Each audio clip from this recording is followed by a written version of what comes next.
What's up, everybody? Hope you guys are having a wonderful day. There's a lot that needs to be talked about, so let's go. First of all, my thoughts and prayers goes out to those in Venezuela because if you haven't heard, relatives of 68 people were killed in a fire in a Venezuelan police station that waited Thursday for officials to turn over the remains of their loved ones after having spent many of the previous day uh, trying to gather information and clashing with the police. Now, the fast moving fire on Wednesday swept through a station where prisoners were being kept in crowded cells, becoming one of the worst catastrophic involving nations' uh, prison systems. And one of the family members said that she just wanted justice for her son. That is what Rocky Varela, 53, who said that about about his 27-year-old son who was killed in the blaze, and said that those who did this should pay. Now, Venezuela Chief Prosecutor Tariq William Saab announced late Wednesday on Twitter that 66 men and 2 women have been killed.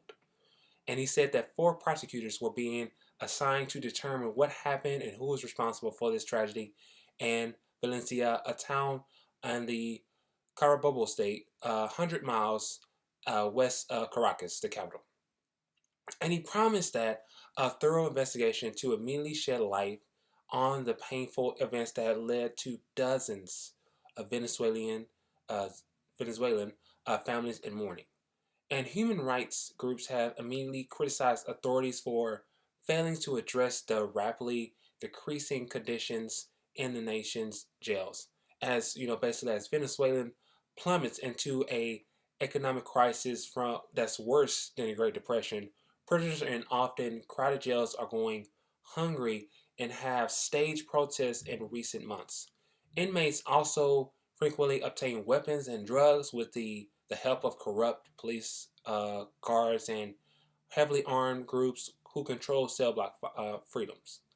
And the Venezuelan prison observation said that it's been warning for some time now, about the untenable situation at the station said jails where detainees are often kept for longer than the 48-hour holding period that's mandated by law after an initial arrest. And the death toll in Wednesday's disaster surpasses nearly every recent mass casualty event that's happened in Venezuelan prisons and jails on record. Uh, a fire actually at a prison in the western state Zulia killed more than 100 inmates in 1994. In 2013, 61 were killed and over 100 injured, mostly from bullet wounds and a riot that happened. And I'm going to say his name. I'm going to say the state or this location incorrectly. Basquetmito. But moving on from that, a window to freedom, a nonprofit group that monitors conditions at Venezuelan jails and prisons, said primarily but unconfirmed information that indicated that a riot began and armed detainees shot an officer in the leg, and shortly after that, a fire broke off when flames growing quickly into the prison and it spread onto the mattresses, and rescuers were apparently having to break a hole through a wall to free some of the prisoners inside. And a report by the Venezuelan Prison Observatory said that they actually issued a blaze. They issued before the blaze that in the first 2 months of 2018, 26 prisoners have died, and more than 1,000 were participating in hunger strikes. And the report indicated, well, it included actually one testimony from a prisoner who said that he had been forced to eat 2 dead rats after going long periods without food. What the hell? This is so weird to hear about this. But yes, my condolences go out to the family members out there. If your prison is like that's a no-go. You should not be having this kind of thing. This is like corruption, in Venezuela. And I know they're going through a lot but still, this is just unbearable to hear about. Have you guys ever heard this song? X gon' give it to you. Wait for you to get it on your own. X gon' deliver to you. Yeah, that song. If you don't, it's in Deadpool. You know, it's a great movie. Ryan Reynolds as Deadpool. It's a funny movie. But we're not going to talk about that until later. But the person who sung that was DMX. And if you guys haven't heard about that, well, DMX is going to jail for 1 year. Well, not jail. He's actually going to prison for 1 year. And a judge heard DMX rap song before adding his own lyrics to a court proceeding on Wednesday, ordering the rapper in prison for a year in a tax fraud case. Now, U.S. District Judge Jed Rakoff took requests accommodating DMX's desire to hear his autobiography hit Slippin' before DMX faced the music over his admission of guilt. And the judge called DMX's fraud a blaze and blatant crime that could not go unpunished. The 47-year-old rapper, known also as Earl Simmons, has been incarcerated since his bail was revoked by January. He was sobbing at the proceeding as his lawyer, Maury Richmond, recalled his nightmarish childhood. And he said that, and DMX said this, he said, "I never went to the level of tax evasion where I sat down and plotted like a criminal in a comic book." And he said that to the court. And, DMX, he has a lot of albums like, It's Dark and Hell, It's Hot, Flesh on My Flesh, Blood of My Blood, that kind of thing, so much more. And that the judge ordered him imprisoned in January for failing to obey bail restrictions that had allowed him to continue performing concerts when he received treatments for drug addictions. And this guy, he is actually the father of 15 kids, y'all. 15 kids. That sounds like a TLC show that's just waiting to be made. Even though you know what I'm talking about. And he cried through the sentencing, which detailed his abusive childhood, about including the beatings and the abandonment by his mom and how he saw for leniency and everything else on the way. And he wanted to spend more time with his 18-month-old son, who has a medical condition that has basically, it requires him to have 2 operations. And, we haven't heard much from DMX and everything on the way. I haven't heard from him as much, but this is kind of, it's sad to hear about that, and, taking away from your kids, but it's only for a year. And, it's a lesson in some way because, yeah, he did this, but it's also still a lesson that he has to learn about and that he needs to know and everything else along the way, so that way he doesn't do this towards the future and that his kids won't, have to deal with this as well. Next thing I want to talk to you guys about is, you guys remember the show that was on Disney called Shake It Up with Zendaya and Bella Thorne? It was like in, 2010-ish, 2013, no, not 2013, about 2000 somewhere area. But that show is basically had Zendaya, Bella Thorne, and a few other people. And you guys remember this like brother sister duo? Remember this guy? His name is Gunther, and he had this sister named Tinka. Well, guess what? Tinka, whose real name is Caroline Sunshine, is getting to get a bit more involved with politics. She's basically joining the White House press office as a press assistant. Like, seriously, what? And this native from California has established her career apart from the entertainment industry, and apparently she was recently a White House intern, so I didn't know about this. But she, someone from the White House spokeswoman, Lindsay Walter, said that Caroline Sunshine was a White House intern, and in college she was involved with the American Enterprise Institute and an active member of her school's Model United Nations team.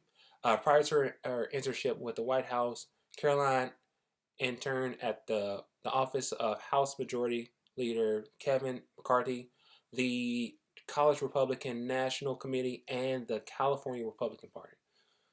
So, yeah, she's joining Team Trump, I'm guessing. So, that's just a lot to bear. But, you know, hearing about this, I'm just going, why?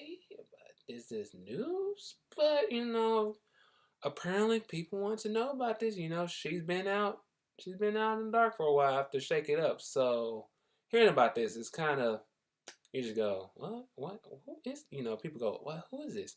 And if you're actually like, oh, that's who that girl is. But yeah, so she's joining the press team at the White House. Hopefully she will get fired within, like I say, we give about 2 months, maybe two.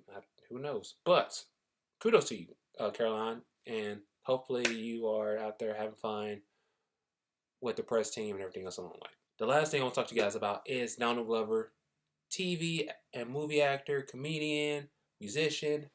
Well, he was working on an animated series for FX about the Marvel superhero Deadpool, a violent mercenary character known for his wisecracks and toilet humor. Basically, that's why I have this shirt that says, I don't feel like being an adult today. And sometimes I don't. And by the week, the project was canceled by by FX, and Donald Glover, he was on Twitter publicly raising more questions about what led to the departure from the show.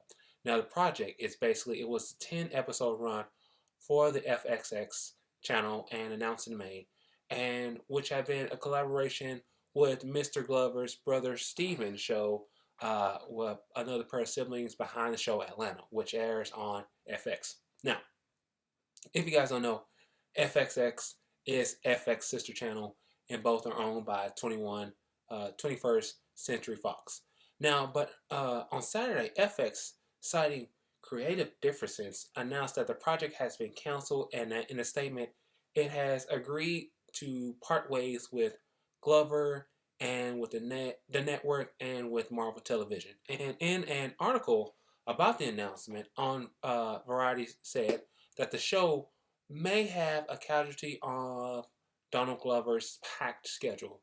Now, as we all know, you know, Donald Glover, he also goes by the name Childish Gambino. He disputed the characterization in the tweet thread on Wednesday, and he said, for the record, I wasn't too busy to work on Deadpool, as he said. And he posted pages of the script for the show. And, you know, it's basically saying who's what and everything on the way. I read the script. It's funny, okay? It's Deadpool. You can't help but laugh because when Ryan Reynolds plays him, it's just fucking hilarious and everything on the way. And, you know, in the script, it's talking about a lot of pop culture reference, including certain things that happened over the last few days and everything on the way. And Deadpool, considered, you know, was considered either racism wasn't a factor in the cancellation, and remarks upon specific scripts that may have led, you know, to to Donald Glover's departure. And Deadpool then considered, you know, factors on the show that had led to the show's cancellation, whether it being, you know, concerning about how he was talking about Ben Carson and Donald Trump, about the whole taking mild shots with the rappers Rich the Kid and 69, and, you know, how talking about how Deadpool was referring to the killings of the police officers who killed Stephen Clark in Sacramento last month, and the person who bit Beyonce. Yeah, that's a different story. But yeah, Deadpool, I would have loved to see this, and by Donald Glover, you know, people were talking about how he was going to be the next Spider-Man because they wanted him to be Miles Morales, you know, that kind of thing. Oops, that's not Miles. That's not him. That's actually me in my outfit. Sorry, but you know, I am a cosplayer, so it's a fun thing. But yeah, I wanted to see this. Didn't you guys want to see? If Donald Glover wrote this, wouldn't you guys like to see this? I know I would, because it would have been badass and it'd been fucking hilarious. But with that being said, you guys let me know what is on your mind about the Venezuelan fire, about the ex-Disney star joining the White House, about DMX going to jail for a year, about Donald Glover and Deadpool and everything on the way. Okay, just let me know what's on your mind. Like, share, comment, subscribe. Let people know out there I'm out there for you guys, because I want you guys to know what is actually happening out there. And with that being said, I hope you guys have a wonderful day. Peace out. Love you.